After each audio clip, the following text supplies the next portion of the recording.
Good morning student. जैसा कि अगले वीडियो में आप क्लास 8 के लिए यह पढ़े थे वर्ण, भाषा और व्याकरण, बोली और लिपि, इसकी जानकारी आप लिए थे। व्याकरण में भाषा बहुत मायने रखता है, उसी तरह वर्ण और शब्द। ठीक आप जब किसी वस्तु के बारे में अध्ययन करते हैं, किसी व्यक्ति को देखते हैं, किसी स्थान को देखते हैं, तो आपके मन में जो यह प्रश्न उठता है, उसका नाम जो आप रखते हैं, तो वही क्या कहलाता है? संज्ञा। साधारण से परिभाषा के तौर पर आप समझें कि किसी व्यक्ति, वस्तु या स्थान के नाम को हम संज्ञा कहते हैं। तो आज के पाठ में आप संज्ञा के बारे में पढ़ेंगे। संज्ञा को आप क्लास 1 से ही पढ़ते आ रहे हैं, क्लास 1, 2, 3 में पढ़ते आ रहे हैं। संज्ञा को परिभाषित करने के लिए जो आपको बताया गया कि किसी वस्तु, व्यक्ति या स्थान के नाम को हम संज्ञा के नाम से जानते हैं। अब संज्ञा के कितने भेद होते हैं, यह भी आप जान रहे होंगे।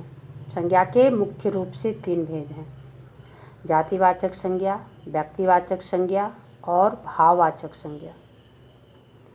जैसा कि आप यह समझते हैं कि कोई व्यक्ति जो है वह खास होता है, मुख्य होते हैं, उसी चीज़ को हम यहाँ रख रहे हैं कि जो दुनिया में खास विषय, वस्तु है, स्थान है, व्यक्ति है, तो वही खास चीज़ जो होते हैं वह व्यक्तिवाचक संज्ञा होता है, जिसे कि आप प्रॉपर नाउन के नाम से जानते हैं। व्यक्तिवाचक संज्ञा के उदाहरण के स्थान पर आप समझें, जैसे हिमालय, महात्मा गांधी, मुंबई। ये जो स्थान है, व्यक्ति है, यह कोई खास है, इसको सब लोग एक ही जान रहे हैं, तो यह व्यक्तिवाचक संज्ञा के अंतर्गत है। अब आप जातिवाचक को समझें कि जिससे पूरे जाति भर का बोध होता है। वह कोई खास नहीं होता, उससे आप स्पष्ट किसी एक के बारे में नहीं जान रहे हैं, उसके पूरे जाति का बोध कराने वाला जो शब्द होता है वह जातिवाचक संज्ञा है। जैसे हम कहते हैं पर्वत, शहर, व्यक्ति, गांव, तो ये शब्द जो है ये पूरे जाति का बोध करा दिया कि दुनिया में जितने भी शहर हैं, जितने भी पर्वत हैं, जितने भी मनुष्य हैं और जितने भी जानवर हैं, कोई खास का आपको पता नहीं चला, तो यह होता है जातिवाचक संज्ञा, जिसे कि आप कॉमन नाउन के नाम से जानते हैं। अब आप भाववाचक संज्ञा के बारे में जान रहे हैं, अच्छी बात है। तो भाववाचक संज्ञा जो है वह व्यक्ति का अनुभव की चीज़ है। किसी के बारे में जो हमें फीलिंग होता है, अनुभव होता है, उसको हम भाववाचक संज्ञा के अंतर्गत रखते हैं। इसको इंग्लिश में एब्स्ट्रैक्ट नाउन कहा जाता है, यानी फीलिंग। किसी को देख करके हम यह अनुभव करते हैं कि वह व्यक्ति ईमानदार है, यानी उसकी कार्य के परख द्वारा हम समझ जाते हैं कि व्यक्ति के कार्य में ईमानदारी है, व्यक्ति में सच्चाई है। वह हमारे अनुभव के द्वारा आंका गया, इसलिए वह भाववाचक संज्ञा है, हमारे मन की उपज है, हमारे मन की भाव है, इसलिए उसे हम भाववाचक संज्ञा कहते हैं। किसी व्यक्ति को देखकर हम समझ जाते हैं कि यह व्यक्ति बूढ़ा है, तो मैंने उसके बारे में सोचा, मैंने उसके बारे में अध्ययन किया। बच्चे को देखकर हम सोचते हैं कि इसमें बचपना है, तो यही जो फीलिंग है, हमारा जो अनुभव है, वह भाववाचक संज्ञा के अंतर्गत आता है। अब आप इसको इस प्रकार से समझें कि भाववाचक संज्ञा बनाने में आखिर कौन कौन से शब्द आते हैं जो भाववाचक संज्ञा बन जाते हैं। भाववाचक संज्ञा बनाने में कई शब्द का प्रयोग किया जाता है, जैसे वहाँ विशेषण शब्द भी आते हैं भाववाचक संज्ञा बनाने में। जैसे कोई व्यक्ति चतुर है, तो चतुर होना उसका क्या है, गुण है, यानी चतुर विशेषण शब्द है। और उसी चतुर को हम लिखते हैं चतुराई। व्यक्ति की चतुराई जो थी वह उसकी कार्य की परख को स्पष्ट कर दिया। तो चतुराई होना वह हमारे अनुभव की चीज़ है कि मैंने व्यक्ति के गुण को देखकर उसे आंका कि उसकी चतुराई ने उसके समस्या का हल निकाल लिया। तो चतुराई शब्द जो है वह भाववाचक संज्ञा है और चतुर जो है वह विशेषण है।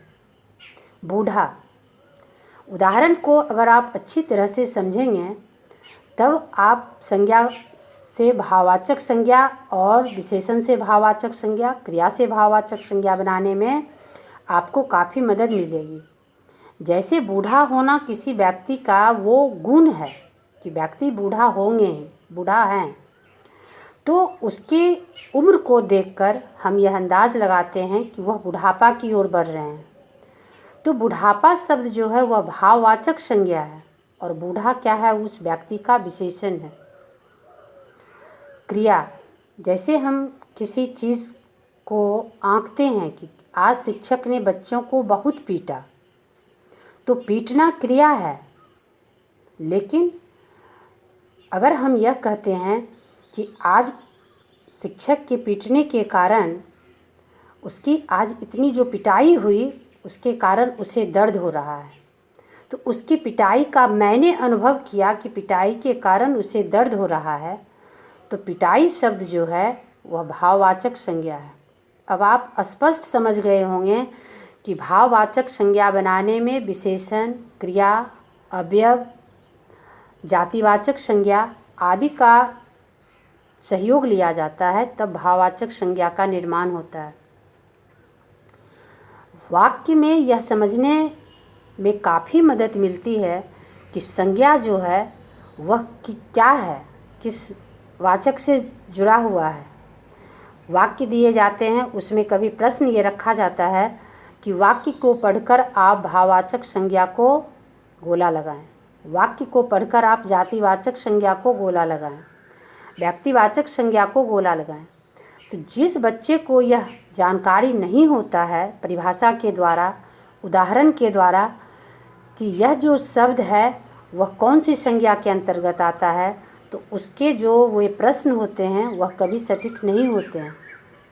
इसलिए जब व्याकरण की जानकारी दी जाती है तो वहाँ उदाहरण पे और परिभाषा पर आपको काफ़ी गौर करने की बात होती है। अगर जिस शब्द को आप परिभाषित रूप में नहीं समझते हैं, उदाहरण के द्वारा सही से अपने दिमाग में नहीं रखते हैं, उसके चयन करने में आपको कठिनाई होती है। अब कई उदाहरण के द्वारा पाठ में यह बताया गया है, अनेक उदाहरण के द्वारा आपको भाववाचक, जातिवाचक और व्यक्तिवाचक को चुनने की प्रक्रिया को रखा गया है। अगर आप पाठ में पढ़ करके, उदाहरण को समझ करके, सुन करके सही से इसका आकलन कर लेते हैं तो आपको चयन करने में कभी कठिनाई नहीं होगी। बच्चे की पहचान हो जाती है।